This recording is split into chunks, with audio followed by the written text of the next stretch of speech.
오늘은 성탄 주일입니다. 성탄 주일. 아시다시피 제가 어제 나 목사님한테도 그렇게 얘기를 나눴는데, 목사들이 가장 설교하기가 어려운 날이 고난주간, 부활주일, 추수감사주일, 성탄절, 설교하기가 참 힘들어요. 뭔가 변화 주기가 이렇게 힘든 겁니다. 왜냐하면 이게 또 뻔한 설교 하실 거 아니야? 그렇게 얘기하기 때문에 그래요. 그 TV 프로그램 중에 그 유키즈 온 더 블럭이라고 하는 그 TV 프로그램이 있더라고요. 거기 제가 좀 짤을 이렇게 봤더니, 거기에 이제 방송 작가가 이렇게 인터뷰 하러 나온 그런 이제 영상이었는데, 그 이제 진행하는 그 유재석 씨가 이렇게 물어봐요. 제일 어려운 게 뭐냐고, 힘든 게 뭐냐고 물어봤더니, 이 방송 이 작가들은 매일매일 이렇게 방송 대본을 이렇게 써줘야 된다라는 거예요.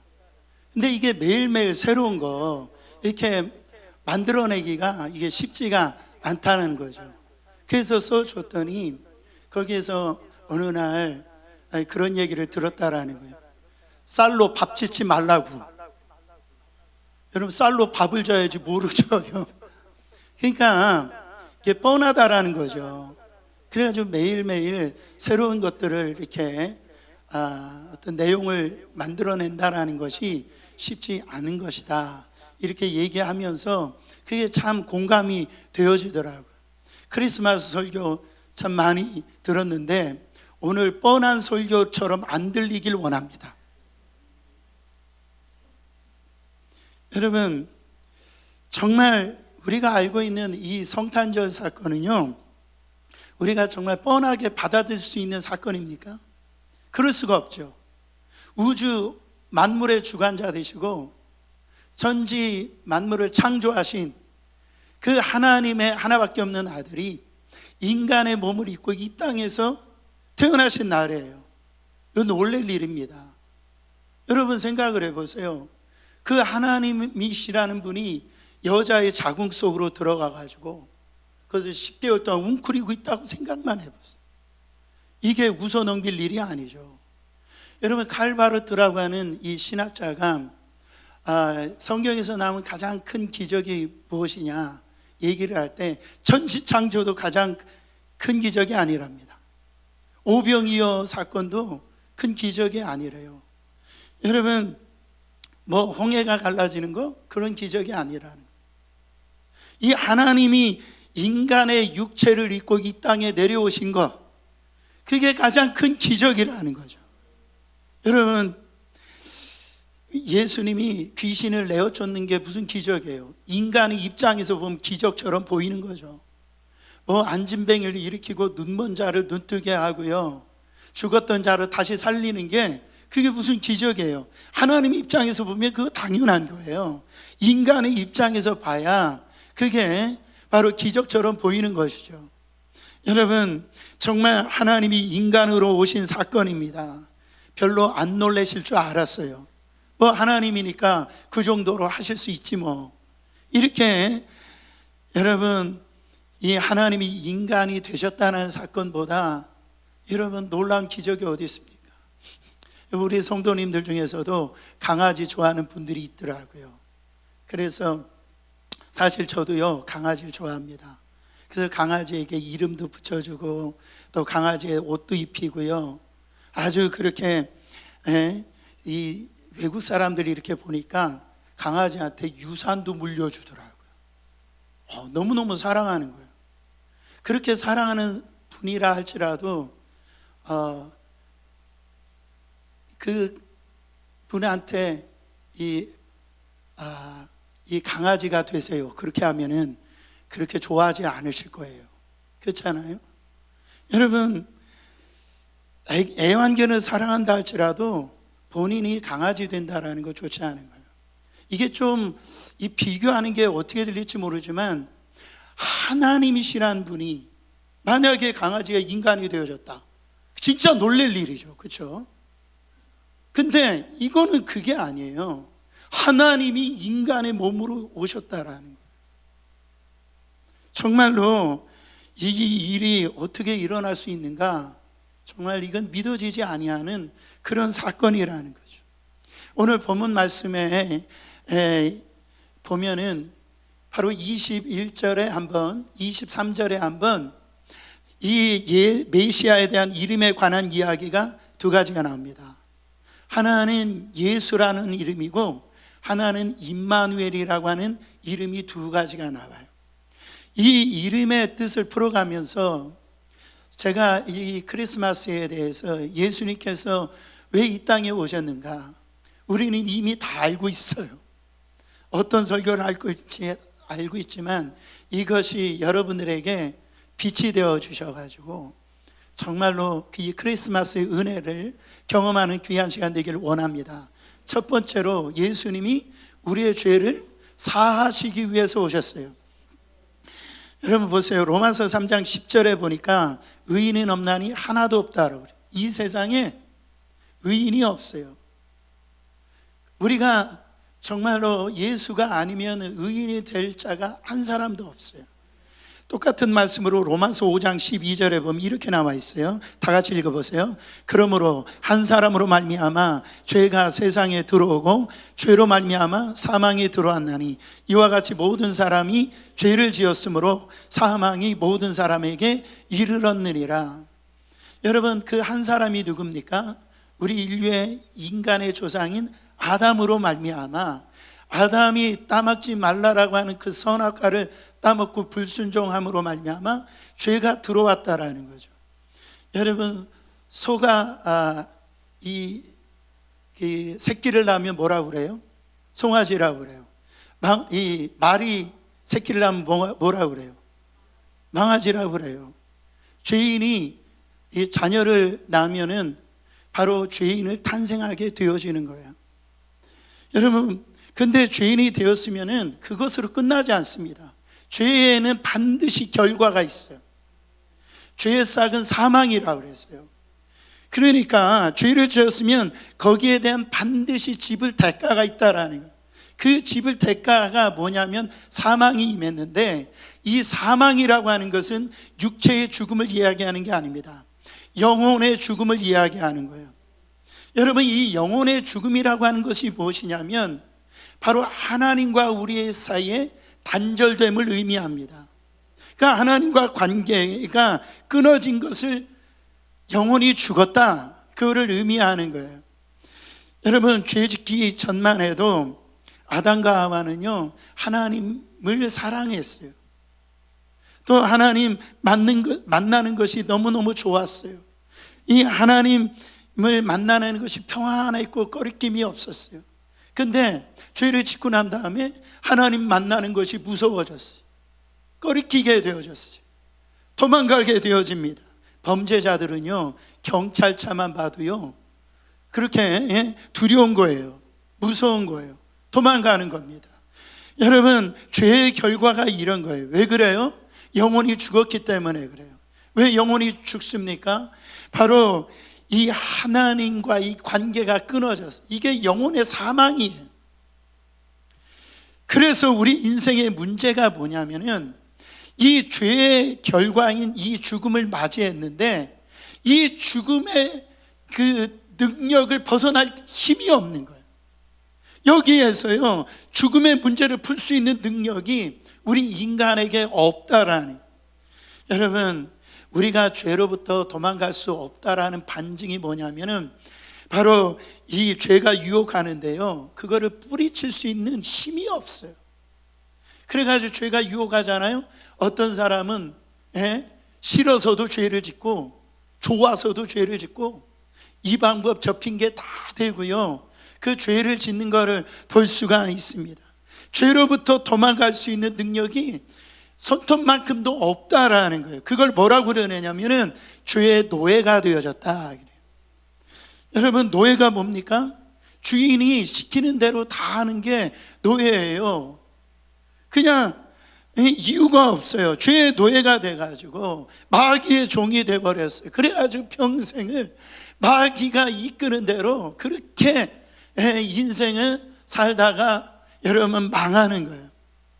그래서 영혼의 죽음으로 말미암아 육체의 죽음이 오고요, 이제는 어떻게 됐습니까? 평강이 죽어버리고 기쁨이 죽어버리고 소망이 죽어버리고 그런 비참한 인생이 되어졌는데, 예수님께서 그것을 해결하시려고 이 땅에 내려오셨다라는 거죠. 오늘 본문 21절에 보니까 그 이름을 바로 예수라고 하는 이름을 하나님께서 지어주십니다. 그러면서 그 이름의 뜻이 아주 기가 막힌 뜻이에요. 자기 백성을 그들의 죄에서 구원할 자이시다. 제 이름이 박윤선입니다. 윤선이, 진실로 윤, 먼저 선. 저희 아버지가 이름을 참 잘 지었어요. 항상 진실하게 살아라. 우리 유경산 집사님 복이 임할지. 네. 여러분, 하나님이 이 예수라는 이름을 잘 지으셨어요? 못 지으셨어요? 잘 지으셨어요. 우리를 죄에서 구원할 자이십니다. 얼마나 여러분 이름이 좋습니까? 마태복음 9장 13절 하반절에 보면 나는 의인을 부르러 온 것이 아니라 죄인을 부르러 왔노라. 요한일서 3장 5절도 똑같은 말씀을 하십니다. 그가 우리 죄를 없애려고 나타내신 것을 너희가 아나니 그에게는 죄가 없느니라. 이 땅에요, 가난한 이 마음, 상한 마음 찢기며 다 이대로 살 수 없습니다. 죄의 어떤 이 무게로 말미암아 나는 내 힘으로는 아무것도 할 수 없습니다. 그런 탄식하는 사람들을 위해서 예수님께서 이 땅에 죄를 짊어지시기 위해서 오셨다라는 거예요. 여러분, 이걸 뭐라고 얘기하냐면 마태복음 4장 23절에 보니까 예수님께서 이렇게 말씀하십니다. 예수께서 온 갈릴리에 두루다니사 그들에게 회당에서 가르치시는데 뭘 가르치셨어요? 천국 복음을 전파하시며 백성 중에 모든 병과 모든 약한 것을 고치시니, 이것을 뭐라고 얘기하느냐? 복음이라고 그래요. 예, 가스펠, 굿뉴스라고 합니다. 기쁜 소식이에요. 좋은 소식이에요. 여러분, 암 걸린 사람의 복음은 뭡니까? 당신이 이번에 아주 메가 로또를 맞았습니다. 이게 복음이에요? 아니에요. 암 걸린 사람들에게 복음은요, 예, 암이 사라졌습니다. 이게 복음이에요. 여러분, 외로운 사람에게 복음은 뭡니까? 내가 너 친구야. 이게 복음이에요. 여러분들이 복음이 되시길 바랍니다. 여러분, 지금 끼니가 없어서 먹을 것이 없는 사람들에게 복음이 뭐예요? 정말 먹을 양식이 그게 복음이라는 거예요. 여러분 보세요. 우리 죄인들한테 복음이 뭐예요? 그 복음은 내가 너의 죄의 문제를 다 해결했어.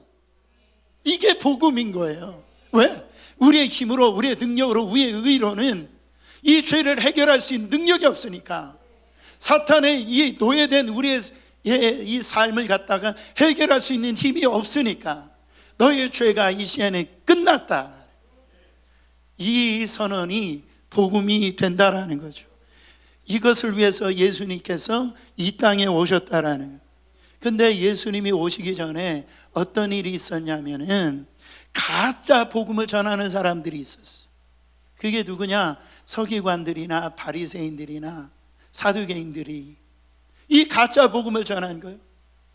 그들은요, 바로 율법을 행함으로, 지킴으로 구원을 받는다라고 그렇게 가짜 복음을 전했어요. 여러분, 율법이라고 하는 것은 거울입니다. 율법이 뭐라고요? 거울이에요. 여러분, 교회 나오실 때 다 거울 보고 오셨을 텐데, 거울은 뭡니까? 내 얼굴에 뭐가 더러운 것이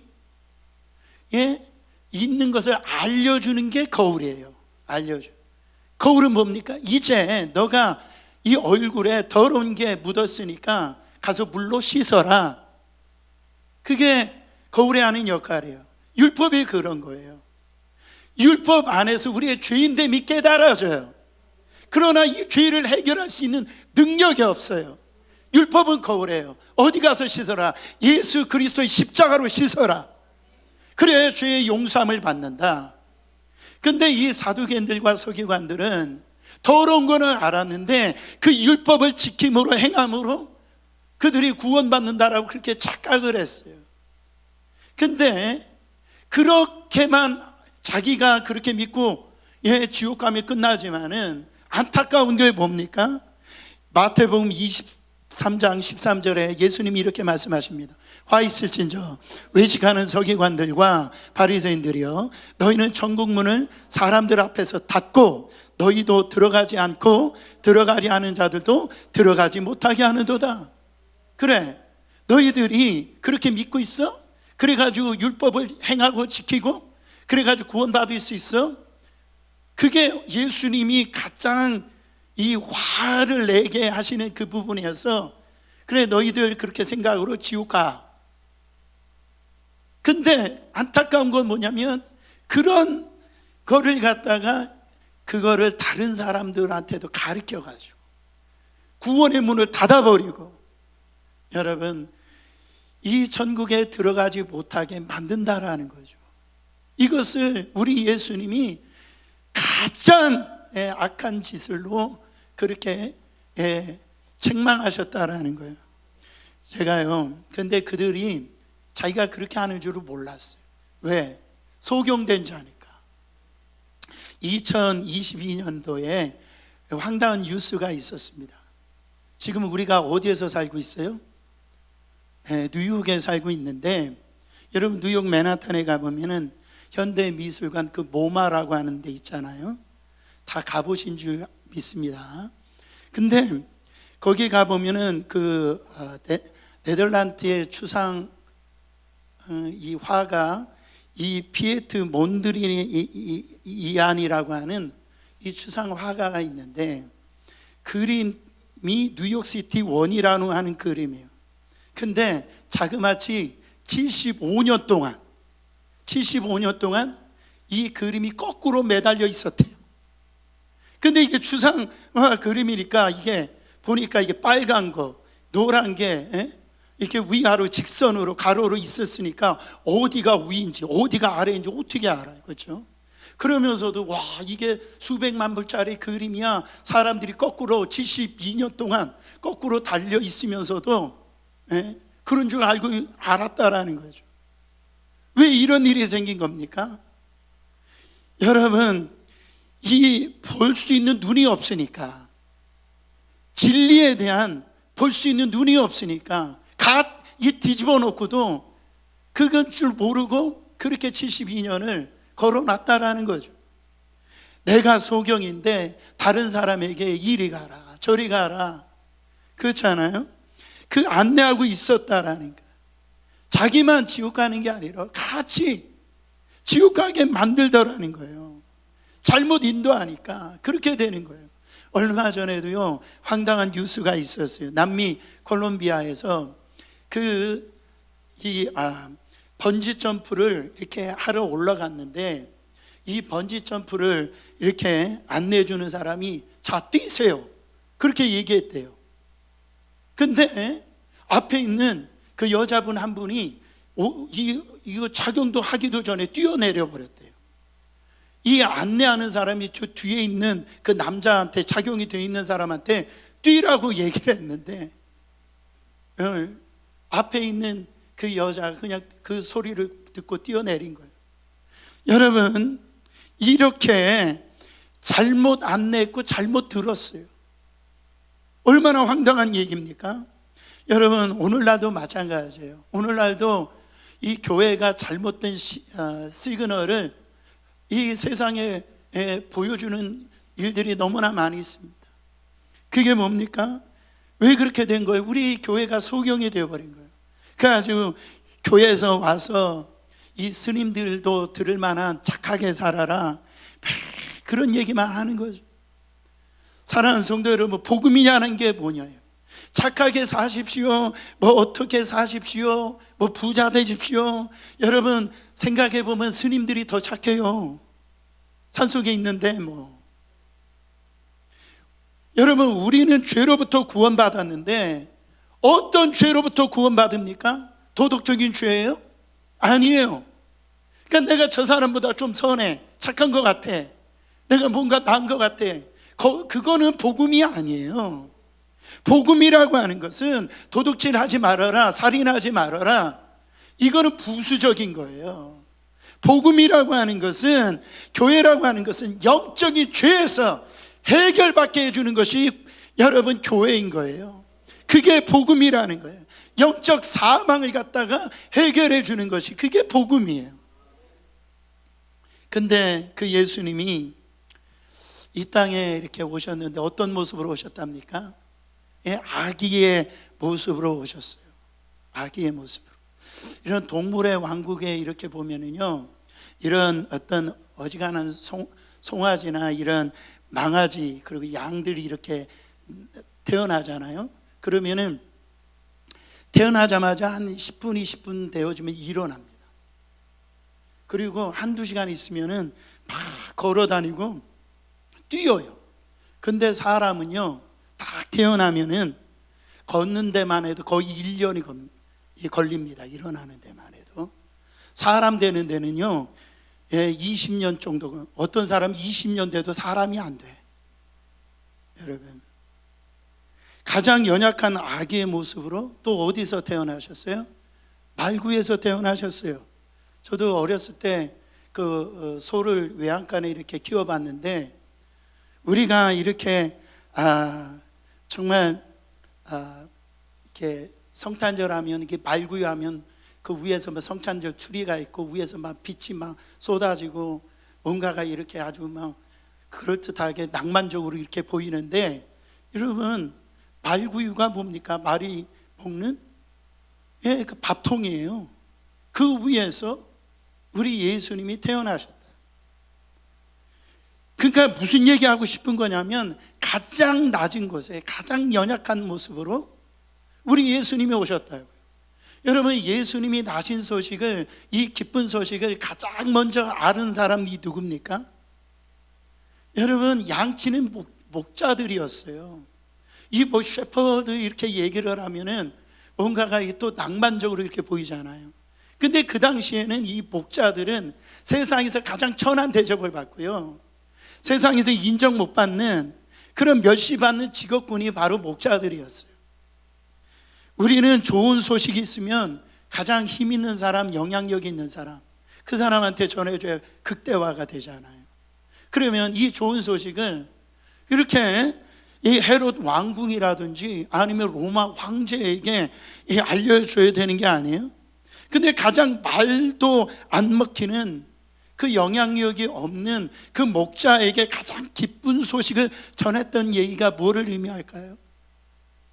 저는요, 예수님이 이 땅에 우리의 죄를 용서하여 주시고 바로 천국을 주러 오셨다 하는 이 기쁜 소식이 누구에게 가장 빨리 전파되어지느냐? 심령이 가난한 사람, 심령이 가장 연약한 사람. 여러분 보세요, 제가 그런 거예요. 애통한 사람, 심령이 가난한 사람, 주님 없으면 저는 못 삽니다. 주님의 도우심이 없으면 나는 살 수가 없습니다. 주님이 저에게 도와주셔야 됩니다. 그런 사람에게 이 크리스마스 은혜가 임해요. 제가 이렇게 목회를 해보면 누가 은혜를 받느냐? 똑같아요. 심령이 가난한 사람. 그러니까 주로 다음 달 렌트비가 없어가지고 그렇게 그런 사람들, 어떤 이런 병에 걸려가지고 그렇게 나약한 사람들, 그리고 자녀가 집에 나가가지고요, 이렇게 언제 들어올지 모르는 그런 사람들. 여러분, 훨씬 이런 분들이 주님을 영접하시더라고요. 보세요, 여러분, 우리는요, 다가오는 이 고난이나 역경들이 어떤 부분에서 복이 되어집니다. 그 고난을 땔감으로 삼아요. 그 아픔을 갖다가 땔감으로 삼아가지고 여러분, 정말 주님 앞에 나가는 그런 어떤 낮아진 심령이 되어가지고 하나님의 은혜가 그 심령에게 막 이 역사가 일어나는 거예요. 사랑하는 성도 여러분, 이것을 위해서 주님이 오셨다라는, 이 자리에 계신 분 한 분도 이 가난하지 않는 사람이 없어요. 오늘 이 크리스마스 이 은혜를 주시기 위해서 우리 예수님이 오신 줄 믿으시기를 축원합니다. 두 번째, 이 땅에 오신 이유는 23절에 보시면 우리와 함께 하시기 위해서 오셨다 말이에요. 자, 읽어보세요. 보라, 처녀가 잉태하여 아들을 낳을 것이요 그의 이름은 임마누엘이라 하리라 하셨으니 이를 번역한즉 하나님은 우리와 함께 계시다 함이니라. 이 말씀은 예수님이 오시기 전 약 730년 이사야 선지자에게 예언한 말씀, 메시아가 올 거야. 그런데 그 메시아가 오면은 이름이 바로 임마누엘일 거야. 이미 예언을 했어. 여러분, 그러니까 임마누엘이라고 하는 것은 이렇게 생각하면 돼요. 바로 어떻게 보면 별명일 수도 있고, 아이를 가졌을 때 가족이 이런 애칭을 붙여주잖아요. 뭐 복도라, 사랑아, 막 이렇게 붙여주잖아요. 왜 그런 이름을 줍니까? 복되게 살아라, 사랑받고 살아라, 그렇게 붙여준단 말이에요. 그러니까 임마누엘이라고 하는 것은 메시아가 오면 어떤 사역을 할 것인가를 알려주는 이름이 바로 임마누엘이에요. 예수님이 이 땅에서 오셔서 하시는 어떤 사역을 하신다고요? 하나님이 우리와 함께 하심을 바로 이렇게 그 예수님을 통해서 알려주는 그 실제가 되기 위해서 이 땅에 오셨다라는 거예요. 여러분도 혹시 홀로 사시는 분들이 있어요? 여러분, 그래서 외롭습니까? 여러분, 나 혼자 산다라고 외로워하지 마세요.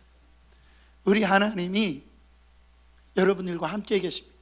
남편이 없든 아내가 없든, 어떤 분들은 그런 분도 있어요. 자녀가 먼저, 부모보다 먼저 가신 분들이 있어요. 그래가지고 정말로 눈물로 살아가는 분들이 있거든요. 주님이 함께 하신다라는 거.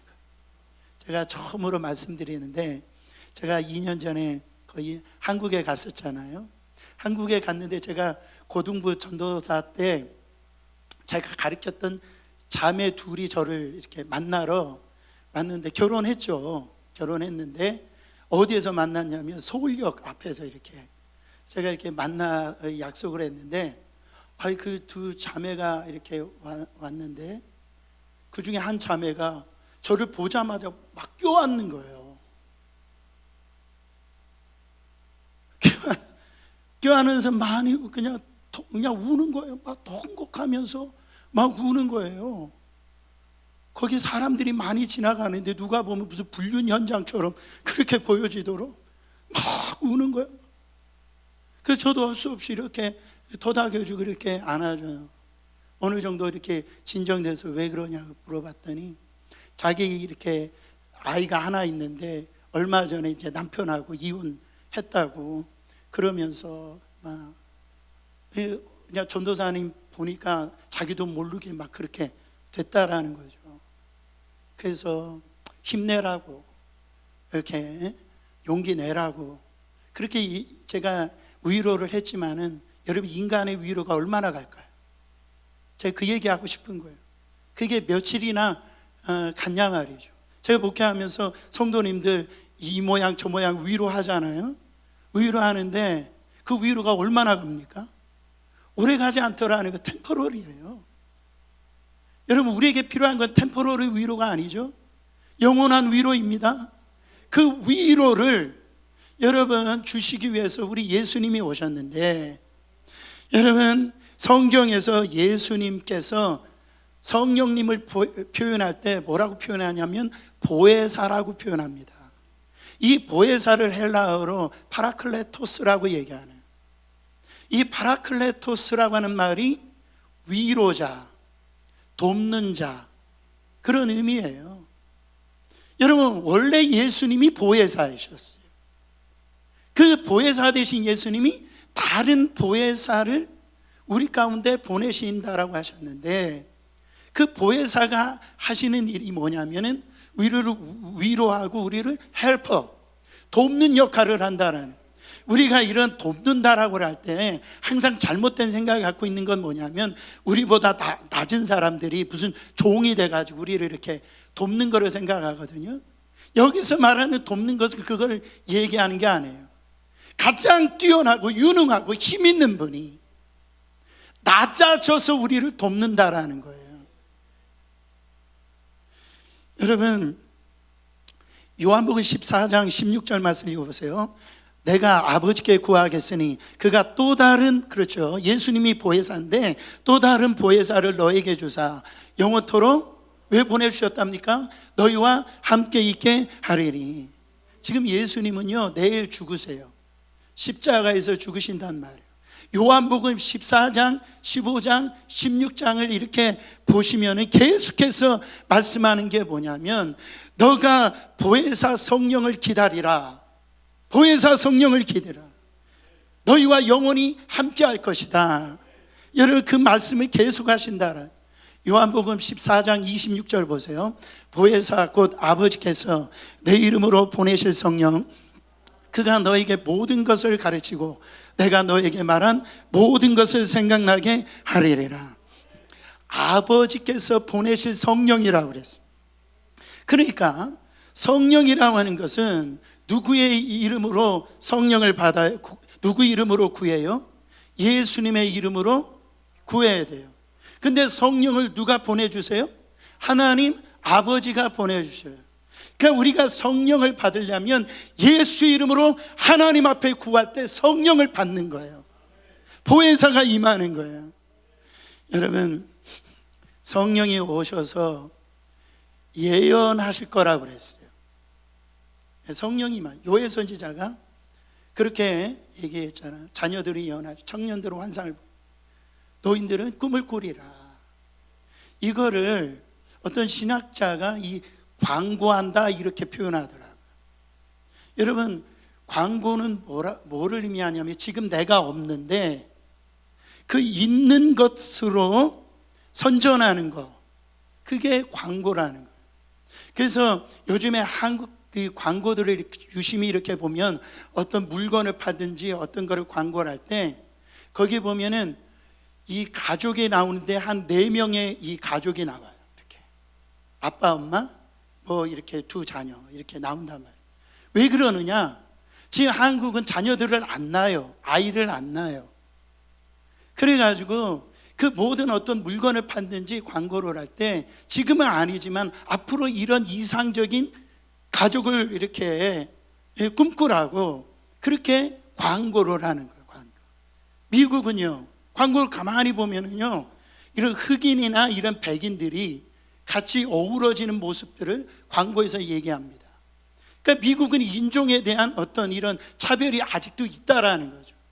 그러니까 인종의 어떤 이 벽을 무너뜨리기 위해서 어떤 것들을 이렇게 선전할 때 보면은 그렇게 흑인이나 백인이나 이런 우리 아시안인들을 같이 섞어가지고 그게 광고를 한다라는 거예요. 그런 것처럼 성경은 계속 광고하고 있어요. 예언하고 있어요. 그 광고가 이런 거예요. 구약에서는 성부 하나님이 바로 여호와 하나님이 광고하십니다. 선지자를 통해서 예언하세요. 여러분, 역사적으로 예언을 하는데 그 광고가 뭡니까? 내가 메시아를 너희들에게 보낼 거야. 내가 보낼 테니까 그러니까 기다려.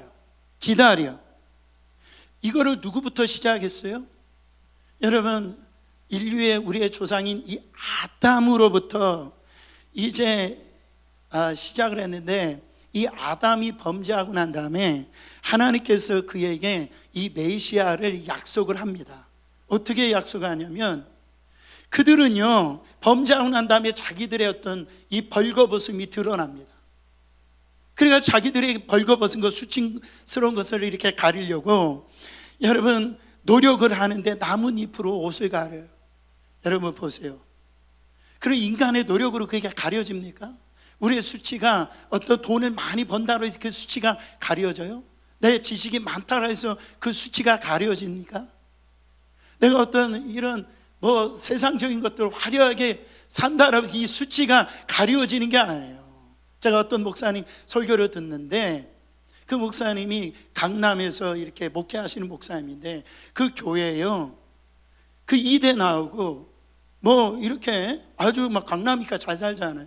근데 권사님인데 이 권사님이 아주 어떤 그것도 큰 일도 아니에요. 작은 일인데도 자기한테 조금 뭐 이상한 소리 했다라고 그 입에서 막 욕이 튀어나오고요. 교양 있는 분인 줄 알았는데 이 목사님이 아주 그냥 쓰러져 죽을 줄 알았대요. 저 권사님에서 어떻게 저런 입이 너무너무 더러운 거예요. 여러분, 이 교양으로 여러분 우리의 어떤 수치가 가리워져요? 여러분 가만히 보세요. 우리 노력으로 아무리 세상이 것 입으로 이렇게 감춘다라고 해서 그게 감추어지지 않더라는 거예요. 근데 하나님이 어떤 일을 하십니까? 여러분, 아담과 하와에게 양의 가죽으로 옷을 입어주신 거예요. 그것은 뭐를 의미합니까? 하나님이 광고를 하시는 거예요. 앞으로 그 양잡아 그 피를 흘려가지고 아담과 하와에게 옷을 입혀준 것처럼 그 양으로 오신 예수 그리스도께서 피를 흘려서 이제 너희들에게 의의 옷을 입혀줄 것이다. 그거를 하나님께서 광고를 해주시니 이게 약속하신 복음이에요. 성부 하나님께서 내내 내가 올 거야 메시아를 기다려, 예수를 기다려. 그래서 오신 분이 지금부터 2024년 전에 오신 예수 그리스도시라는 거예요. 근데 이제 예수가 오셨으니까 이제는 구원이 완성됐다, 이제 기뻐할 일인데, 여러분 뭐라고 말씀하십니까? 그 예수님께서 이제 내가 가야 된다라는 거예요. 아니 오신 지도 얼마 안 됐는데 이제는 내가 가야 된다, 아버지께로 가야 된다라는 거예요. 여러분, 성부 하나님의 그 약속의 말씀으로 수천 년을 기다렸는데 이제 또 가신다라고 얘기해요. 어디 가셔요? 그때 예수님이 말씀하십니다. 여러분, 아니야, 내가 가야 너희들에게 유익이 있어. 내가 가야만 보혜사를 너에게 보내서 너희가 그 보혜사로 말미암아 내가 영원히 너희와 함께 할 거야. 함께 할 거야. 여러분, 예수님이 죽고 부활하고 난 다음에 하나님께 가지 아니하면요, 엄밀히 말해서 여기에 예수님이, 육신의 예수님이 안 계세요. 육신의 예수님이 거기에서 머물렀다라면 갈릴리나 그냥 그 베들레헴 그 근처에서나 어떻게 예수님 뭐 한번 나가서 예루살렘까지 예수님 믿을지 모르지만은, 여러분 우리가 어떻게 예수님 믿습니까? 인간의 몸을 이 땅에 오신 예수는요, 인간의 몸을 입고 있는 한 여러분 우리들에게는 복음이 될 수가 없는 거예요. 그러나 우리 예수 그리스도께서 아버지께로 가시고 그 약속하신 그 보혜사를 보내주셔서 그 생명의 복음이 이제 예루살렘을 떠나 여러분 돌고 돌아서 이 이민, 이 뉴욕 지역에 우리 가운데 이 크리스마스 은혜가 임했다라는 거죠. 그분이 오셔야만 율법이 완성될 수가 있어요. 그분이 오셔야 되면 하나님의 법을 우리가 여러분 완성할 수가 있어요. 여러분, 성령 받기 전에는요, 우리가 예배를 이렇게 드리잖아요. 그 예배 시간 됐으니까 드려야지. 여러분, 애써서 뭐 하고 막 내가 애써야만 됐어요. 11조 드리는 것도 내가 애를 써야 됐단 말이에요. 근데 성령이 여러분 우리 가운데 오시면 애쓸 필요가 없어요. 이 세상의 유혹에 이제는 더 이상 유혹이 되지 않아요.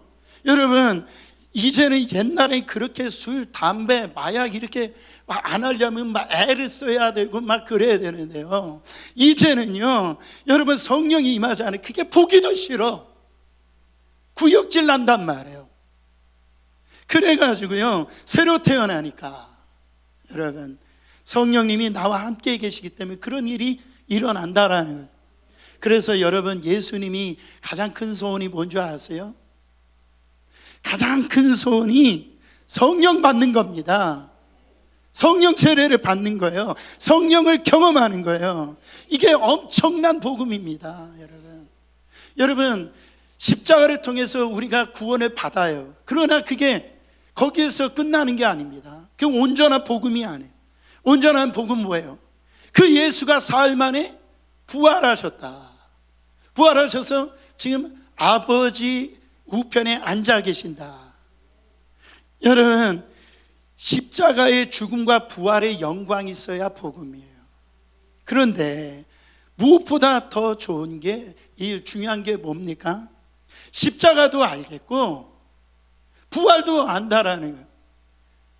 알고 끝나는 것은 이게 중요한 게 아니에요.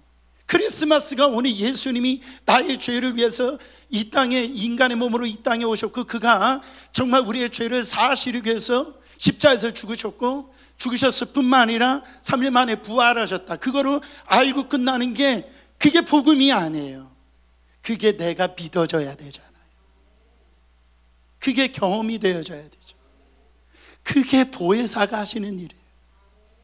성령이 임하셔야 돼요. 예수가 믿어지는 거예요. 그래서 예수님이 승천하시기 전에 너희들이 몇 날이 못 돼서 이제 성령을 받는데 약속하신 것을 기다리라고 얘기하시는 거예요.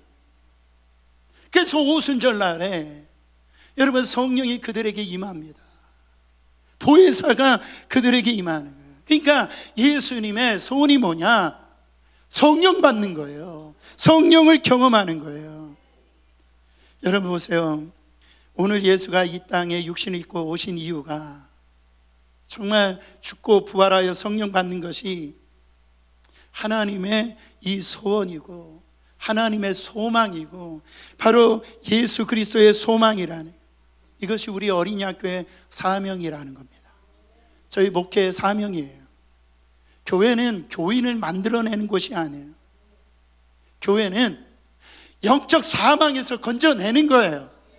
영적 사망에서 건져내서 그의 보혜사 성령을 경험시키는 것이 바로 교회의 사명이라는 거예요.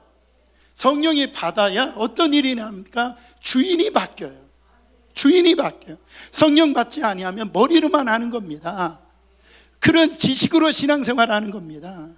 예수님이 나의 왕입니다, 나의 주입니다, 그게 머리로만 하는 거예요. 그러나 여러분, 이 머리로만 하는 신앙은 위기가 나면 탄로나는 거예요. 탄로나는 거예요. 죽었다고 생각한 옛 자아가 나오게 되는 거예요. 그러나 성령이 임하면 주인이 바뀝니다. 나의 삶의 왕은 예수 그리스도시구나, 그분이 나의 삶 가운데 함께 계시는구나, 그게요 믿어지는 거예요. 하나님이 함께 계시는 게 믿어지는 거예요. 여러분, 왜 우리 신앙이 병듭니까? 여러분, 성령이 내 안에 식어져 있지 않아요?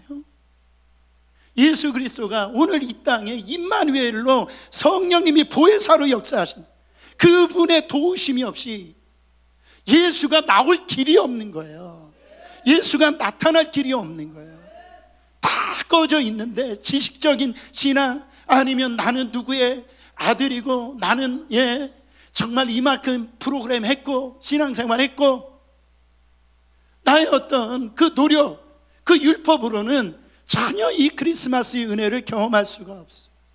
사랑하는 성도 여러분, 오늘 이 크리스마스 통해서 주여, 나의 삶의 왕은 예수 그리스도이십니다, 그 성령으로 날마다 나를 충만케 해주셔서 내가 주인이 아니라 오직 예수가 주인으로 삼는 그런 놀라운 역사, 그런 삶을 살게 하여 주시옵소서.